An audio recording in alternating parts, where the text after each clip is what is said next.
Hi friends, அஸ்ஸலாமு அலைக்கும். Welcome to Farani's kitchen. எல்லோரும் ஆரோக்கியமாகவும் சந்தோஷமாகவும் இருப்பீங்கன்னு நினைக்கிறேன். நோம்பும் வந்து ஃபஸ்ட்லேயே ஓடிட்டு நாளைக்கு பெருநாளும் வந்துட்டுது. எல்லோரும் பெருநாளைக்கு ரெடியாகி கொண்டு இருக்கேன். ஃபஸ்ட்டுக்கே எல்லாருக்கும் ஹாப்பி ஈத் முபாரக் பெருநாள் வாழ்த்துக்கள் சொல்லிக்கொள்கிறதோட வாங்க நாங்கள் இன்றைக்கி ஃபரானிஸ் கிச்சனில் சிரோட்டா செய்து எப்படின்றதை பார்ப்போம். இந்த ஸ்வீட்டை செஞ்சு கொள்கிறதுக்கு நான் இன்றைக்கி சீனி எடுத்துக்கிறேன், மாவு, கார்ன்ஃப்ளவர், கீ, உப்பு இவ்வளவு தான் நான் எடுத்துக்கிறேன். வீடியோவை ஸ்கிப் பண்ணாமல் கடைசி வரைக்கும் பாருங்கள். அப்போ காட்டு மிஸ் ஆகின இன்க்ரீடியன்ஸ் இருந்தால் உங்களுக்கு உடனுக்குடனே பார்த்துக்கொள்கிறதுக்கு எழுமாவும். வாங்க இந்த ஸ்வீட்டை எப்படி செஞ்சு கொள்கிறேன்ட்டு வீடியோக்குள்ளே போய்ட்டு பார்ப்பேன். ஃபஸ்ட்டுக்கு பவுல் ஒன்று எடுத்து அதில் 2 கப் மாவு போட்டுக்கொள்கிறேன். அதுக்கே ஒரு பிஞ்ச் போல் உப்பும் போட்டுக்கொள்கிறேன். உப்பு மிச்சம் போட்டுக்கொள்ளவான 2 டேபிள் ஸ்பூன் கீயும் ஆட் பண்ணிக்கொள்கிறேன். எல்லாத்தையும் போட்டு இதை கொஞ்சம் கையால் நல்லா மிக்ஸ் பண்ணி பிணைஞ்சிக்கொள்ளணும்.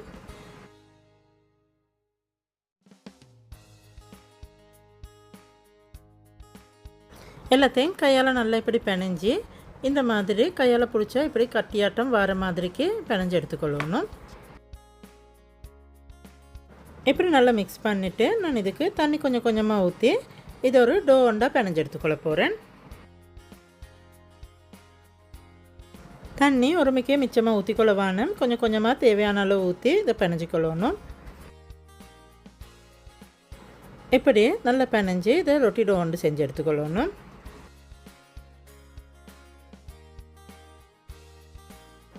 நான் இதை நல்லா இப்படி பிணைஞ்சி நல்லா சாஃப்ட் ரொட்டி டோ ஒண்டாட்டம் பிணைஞ்சு எடுத்துக்கிறேன். இப்படி செஞ்சு கொண்ட டோக்கு மேலால் கொஞ்சம் கீயையும் பூசிட்டு நான் இதை மூடி ஒரு 1/2 அன் ஹவர் ரெஸ்ட் பண்ணி எடுத்துக்கொள்ள போகிறேன்.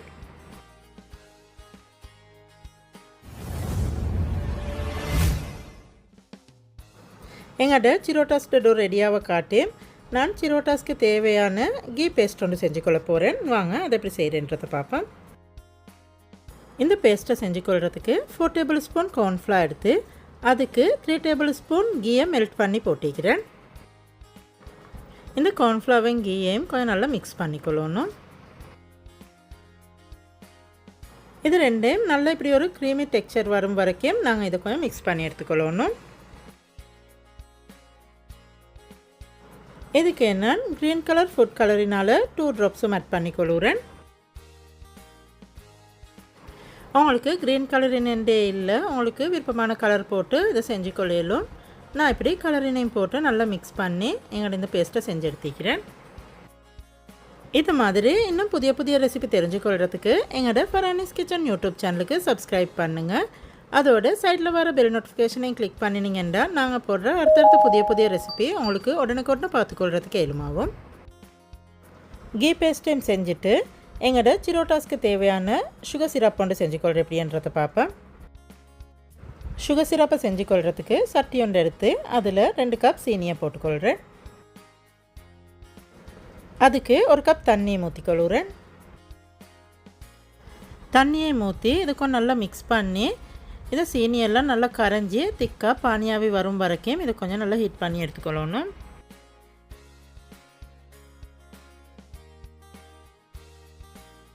சீனியெல்லாம் நல்லா கரைஞ்சி எங்களோட சீனி பானி இப்படி நல்லா கொதிச்சு கொண்டு வரப்போக்கில் நான் இதுக்கு ஏலக்காய் சீட்ஸ் கொஞ்சமாக போட்டுக்கொள்கிறேன்.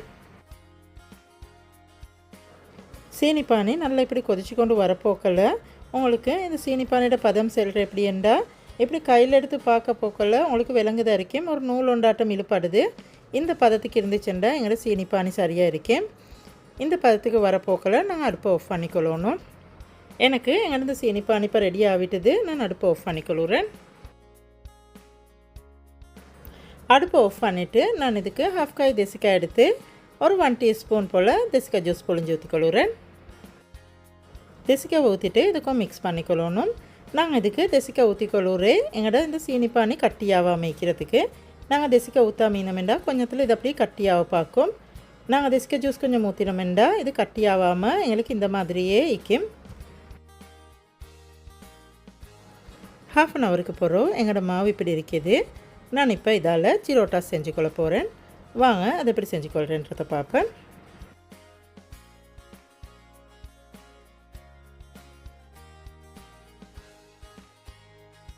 இப்படி கொஞ்சம் பிணைஞ்சிக்கொள்ளணும். பிணைஞ்சிட்டு நான் இதை செய்ய போகிறேன். உங்களுக்கே பார்த்தா விளங்குதாய்க்கும் எங்களோட மாவு நல்லா சாஃப்டாக இருக்குது. இந்த மாதிரி தான் எங்களுக்கு மாவை பிணைஞ்சி எடுத்துக்கொள்ளணும். இப்படி பிணைஞ்சிக்கொண்டு எங்கடி இந்த மாவை நான் சின்னதாக 7 துண்டுக்கு உடைச்சி எடுத்துக்கொள்ள போகிறேன். நாங்கள் போடுற வீடியோ ரெசிபி உங்களுக்கும் பிடிச்சிருந்துச்சுண்டா எங்களோட ஃபரானிஸ் கிச்சன் யூடியூப் சேனலுக்கு லைக் பண்ணுங்கள். அதோடு உங்களுக்கு தெரிஞ்சவங்களுக்கும் ஷேர் பண்ணுங்கள். அப்போ இந்த வீடியோ மற்றவங்களுக்கும் யூஸ்ஃபுல்லாக இருக்கு. செஞ்சுக்கொண்ட மாவை நான் இப்படி 7 துண்டுக்கு உடைச்சி எடுத்துக்கிறேன். இப்படி சின்னதாக பிரித்து கொண்டு எங்களோட இந்த ரொட்டி டோவை நான் இதை ரோல் பண்ணி வீடியோவில் காட்டுற மாதிரி ரொட்டி செஞ்சுக்கொள்ள போகிறேன். ரொட்டியை இந்த மாதிரி ரோல் பண்ணி செஞ்சுக்கொள்ளணும். மிச்சம் கனமும் இல்லாமல் மிச்சம் மெல்லிசும் இல்லாமல் கணக்கான சைஸ்க்கு செஞ்சு எடுத்துக்கொள்ளணும். இந்த மாதிரி 7 ரொட்டியையும் செஞ்சுக்கொள்ளணும். ரொட்டியை எப்படி செஞ்சுட்டு அதுக்கு மேலால் நாங்கள் நேரத்தோடு செஞ்சு வச்சுக்கொண்ட கீ பேஸ்ட்டை வீடியோவில் காட்டுற மாதிரி பூசிக்கொள்ளணும்.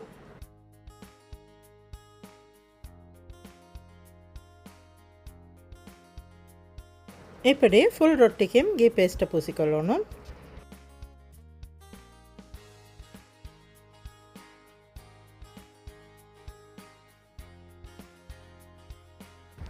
இப்படி ஃபுல்லாக கீ பேஸ்ட்டை பூசிட்டு இதை மாதிரி நாங்கள் மற்ற ரொட்டியும் செஞ்சு எடுத்துக்கொள்ளணும். இப்படி செஞ்சு கொண்டு இந்த ரொட்டியை நாங்கள் நேரத்தோடு செஞ்சு கொண்ட ரொட்டிக்கு மேலால் அதையும் இப்படி போட்டுக்கொள்ளணும்.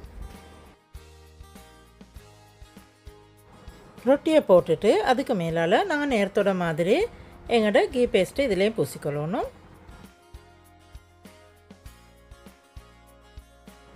இதுக்கு மேலாலையும் இப்படி நல்லா கீ பேஸ்ட்டை பூசிட்டு இதை மாதிரி எங்களோட மற்ற ரொட்டியையும் இப்படி ரோல் பண்ணி ரொட்டி மாதிரி செஞ்சு அதையும் இதுக்கு மேலால் போட்டு அதுக்கு மேலாலேயும் இந்த மாதிரி கீ பேஸ்ட்டை பூசி இப்படி ஒன்றுக்கு மேல் ஒன்று 7 லேயரையும் செஞ்சுக்கொள்ளணும்.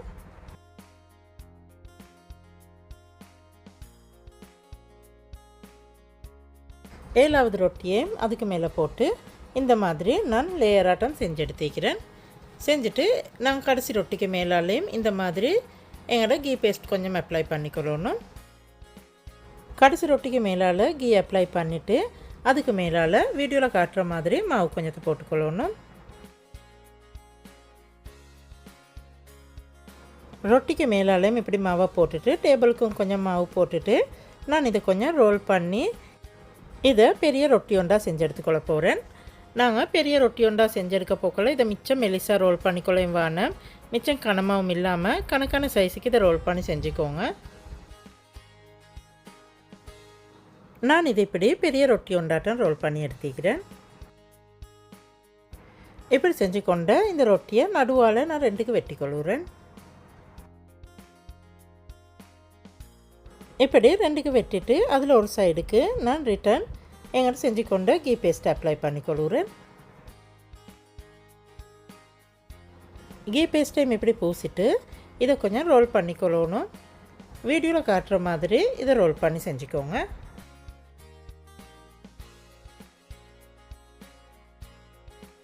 வீடியோவில் காட்டுற மாதிரி இதை இப்படி நல்லா ரோல் பண்ணிவிட்டு இதை சின்னதாக கட் பண்ணி எடுத்துக்கொள்ள போகிறேன். இப்படி ரோல் பண்ணிவிட்டு இதில் ஓரத்தை இப்படி கட் பண்ணிக்கொள்ளணும். ஓரத்தை கட் பண்ணிவிட்டு உங்களுக்கே இப்போ பார்த்தா விளங்குதாய்க்கு இதில் சின்னதாக பசந்தாக லேயர் இருக்குது. இதே எங்களுக்கு இப்படி லேயர் விளங்குறத விட ஃப்ரை பண்ணி வரப்போக்கில் இன்னும் பசந்தாக இதில் லேயர் வேறையாக விளங்கும். இப்படி செஞ்சுட்டு நான் இதை சின்னதாக கட் பண்ணி எடுத்துக்கொள்ள போகிறேன்.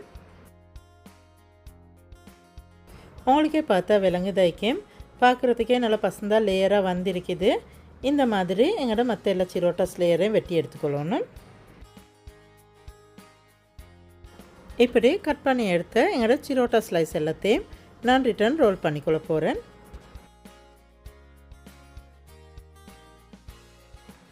நான் இப்படி ரோல் பண்ணி செஞ்சுக்கிறேன். இதை மாதிரி மற்ற எல்லா சிரோட்டாஸையும் இப்படி ரோல் பண்ணி செஞ்சுக்கொள்ளணும். இப்படி செஞ்சு கொண்டு எங்களோட இந்த சிரோட்டாஸ் எல்லாத்தையும் நான் இப்போ ஃப்ரை பண்ணி எடுத்துக்கொள்ள போகிறேன். சிரோட்டாஸை ஃப்ரை பண்ணுறதுக்கு கொஞ்சம் வாய் அகலமான பேன் ஒன்று எடுத்து அதில் சிரோட்டாஸை ஃப்ரை பண்ணிக்கொள்கிறதுக்கு தேவையான அளவு ஆயில் ஆட் பண்ணிக்கொள்கிறேன். சிரோட்டாஸை டீப் ஃப்ரை தான் பண்ணணும். அதனால் ஆயில் கொஞ்சம் கூடையாகவே ஊற்றிக்கோங்க. ஆயில் கொஞ்சம் ஹீட்டாகி கொண்டு வரப்போக்கில் நான் இதில் ஒரு சிரோட்டாஸாக போட்டு இதை ஃப்ரை பண்ணி எடுத்துக்கொள்ள போகிறேன். அடுப்பை ஸ்லோ ஃப்ளேமில் வச்சு தான் இதை ஃப்ரை பண்ணணும். ஏனெண்டா இதில் நிறைய லேயர் இருக்கிறதுனால நாங்கள் ஹை ஃப்ளேமில் வச்சு ஃப்ரை பண்ணமெண்டா இது மேலுக்கால டக்குன்னு ஃப்ரை ஆகிரும், உள்ளுக்கு ஃப்ரை ஆகாது. அப்படி இல்லாமல் நாங்கள் ஸ்லோ ஃப்ளேமில் வச்சு ஃப்ரை பண்ணினோமெண்டா இதில் உள்ளிக்கிற லேயர் எல்லாம் நல்லா பசந்தாக ஃப்ரை ஆகி வெந்து வந்திருக்கும். இப்போ இதில் உங்களுக்கு விளங்குதைக்கும் சில சிரோட்டாஸ் விரிஞ்சு வந்திருக்குது. நாங்கள் எவ்வளோ ரோல் பண்ணாலும் ஒட்டாமல் அது விரிஞ்சு வந்திருக்குது. அதில் காரணம் நாங்கள் அதை டைட்டாக ரோல் பண்ணாதது தான். மிச்சம் டைட்டாக ரோல் பண்ணாமல் லூஸாக இருந்துச்சுண்டா இந்த மாதிரி பிரிஞ்சு வந்துடும் ஆயிலில் போட்டு ஃப்ரை பண்ண போகல. அப்படி இல்லாமல் நீங்கள் ரோல் பண்ண போல் கொஞ்சம் நல்லா டைட்டாக ரோல் பண்ணி கொண்டீங்கன்னா பிரிஞ்சு வராமல் நல்லா பசந்தாக வரும். இதில் உங்களுக்கு பார்த்தா விளங்குதைக்கும் சிலது நல்லா இருக்குது, சிலது தான் பிரிஞ்சு வந்திருக்குது. நான் இதை உங்களுக்கு காட்டுறதுக்கும் சேர்த்து தான் இந்த மாதிரி போட்டேன். அப்போ உங்களுக்கு இதில் பார்த்தா ஐடியா எடுத்துக்கொள்ளும்னால இப்போ இதை பார்த்தா உங்களுக்கு விளங்குதைக்கும் இது பிரிஞ்சு வந்தும் இல்லை, நல்லா பசந்தாக உள்ளுக்கால் எல்லாம் நல்லா வெந்து வந்திருக்குது. உங்களுக்கு பார்த்தாவே விளங்குதைக்கும் உள்ளுக்கு ரவுண்ட் எல்லாம் கலர் மாதிரி வெந்து கொண்டு வந்திருக்குது. எனக்கு இந்த அளவு போதும். நான் இப்போ இந்த சிரோட்டாஸ் எல்லாம் அடுப்புலேருந்து எடுத்துக்கொள்ள போகிறேன். எடுத்துகிட்டு இது மாதிரி எங்களோட மற்ற எல்லா சிரோட்டாஸையும் போட்டு ஃப்ரை பண்ணிக்கொள்ளணும். ஃப்ரை பண்ணிக்கொண்ட எங்களோட சிரோட்டாஸ் எல்லாத்தையும் நான் இப்படி நாங்கள் செஞ்சு கொண்ட சீனிப்பானியில் போட்டிக்கிறேன். சீனிப்பானியில் மிச்ச நேரம் போட்டு வைக்கணுமென்று இல்லை, சீனிப்பானில் போட்டு 2 சைடையும் 1 நிமிஷம் போல் வச்சு எடுத்தால் போதும். நான் இப்போ சீனிப்பானில் போட்டு இதை மறு சைடுக்கு திருப்பிட்டு இதை எடுத்துக்கொள்ள போகிறேன். இப்படி 1 நிமிஷம் போல் பானியில் கொஞ்சம் ஊற வச்சுட்டு நான் இப்போ இதை எடுத்துக்கொள்ள போகிறேன். இந்த மாதிரி ஃப்ரை பண்ணிக்கொண்ட எல்லா சிரோட்டாஸையும் பானியில் பரட்டி எடுத்துக்கொள்ளணும். இது நாங்கள் இன்றைக்கி ஃபரானிஸ் கிச்சனில் செஞ்சு கொண்ட சிரோட்டாஸ். நீங்களும் செஞ்சு ட்ரை பண்ணி பாருங்கள். இது நல்ல டேஸ்ட்டான ஒரு ஸ்வீட் ரெசிபி உண்டு. நீங்களும் செஞ்சு ட்ரை பண்ணி பார்த்துட்டு உங்களோட கமெண்ட்ஸை மறக்காமல் எங்களுக்கும் சொல்லுங்கள். எல்லாருக்கும் ஹாப்பி ஈத் முபாரக் என்று பெருநாள் வாழ்த்துக்கள் சொல்லிக்கொள்கிறதோடு இதை மாதிரி இன்னும் ஒரு புதிய ரெசிபி ஒன்று எடுத்துகிட்டு வரும் வரைக்கும் see you next video and thanks for watching.